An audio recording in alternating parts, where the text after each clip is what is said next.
Hello world. So exactly how does one collect rainwater off a container roof for your own personal use? Keep watching to find out. This is the southern side, which in the southern hemisphere is the cool side. It gets less sun. So I decided not to roof this side. Instead, I just ran a length of gutter along the edge.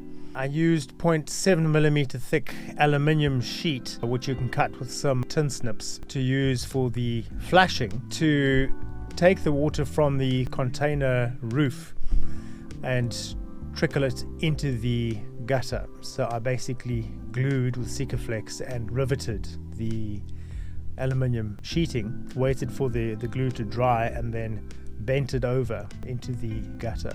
So this is how the gutter from the rear gets to the rainwater tanks in the front. It wraps around and then pops in like that. I got several lengths of aluminium IBR roof sheeting, which was thick enough to span 2.5 meters, because I didn't want to have any roof structure between the container and the veranda beam. This was us preparing the roof beam. This is the purlin which we bolted directly to the container.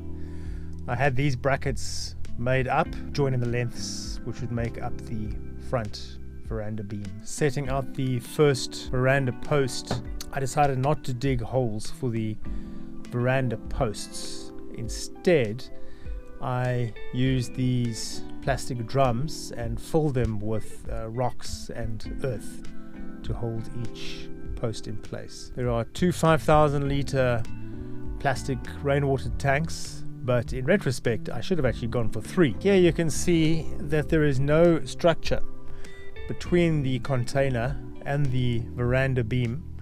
The roof sheet simply spans that gap. The overall roof sheet length is 3 meters. The roof pitch I have made deliberately flat. It's about 3 degrees so that I can walk on it without fear of slipping off. And that's the roof sheeting complete with all of the posts in place. And you can see how in the hot African sun, this is the northern face, remember, there is shadow cast onto the container, which is exactly what we need. And now it was time to put the gutters on and flash between the container and the roof. I made up some little brackets out of some aluminium angle iron I had lying around. This is the flashing between the container and the roof. I forgot to bend up the roof sheet to prevent wind-driven rain from getting under the flashing and then trickling down. So instead of taking all of the roof sheeting off,